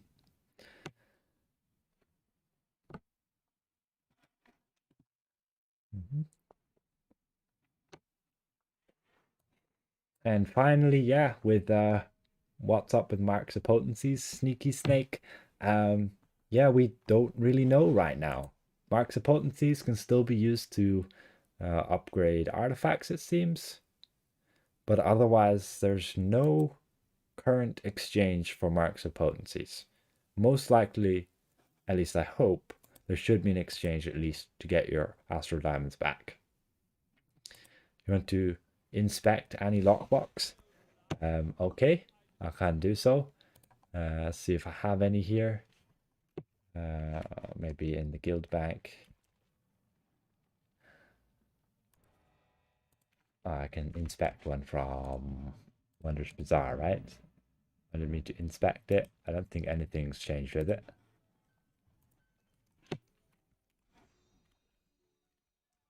I can get some Astral Diamonds. Not from there. Nothing on this character. Literally nothing. But you guys are still asking loads of questions. What happens to enchantments from quests like the Heart of Fire? Good question. If I have a look in my mail, we can see if we are able to claim that back from here. Again, full inventory space will make this inconvenient. But we can just inspect our mail. So here we just have our rune stones. Here's some more rune stones and enchantments.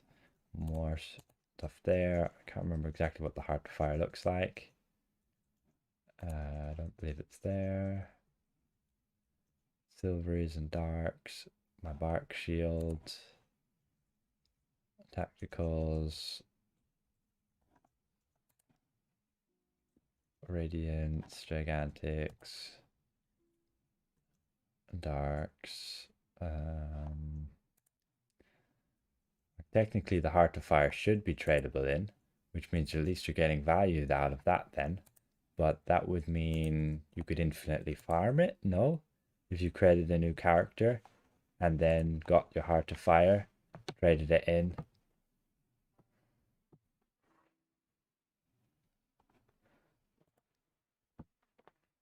I don't seem to be able to find my Heart of Fire here. I have so many.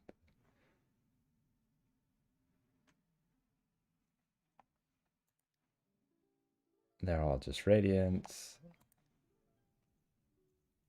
Some Assassins, Gigantics. This one being a Gigantic. Radiance. Damn, yeah, I had so many enchantments on this character. There's another Bark Shield. That's another Assassins.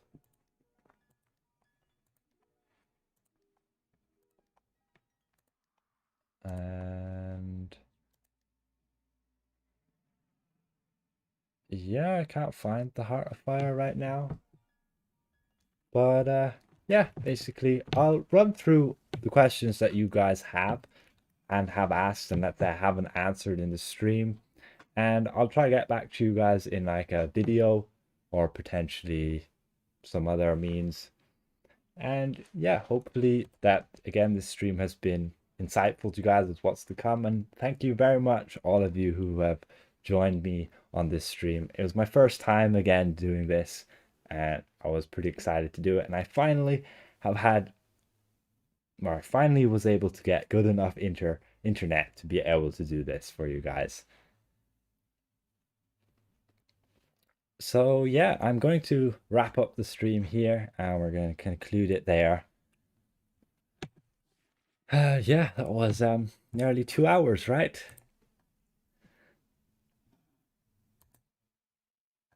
So, yep, thank you all again for joining me on this lovely stream, and we'll see you guys around.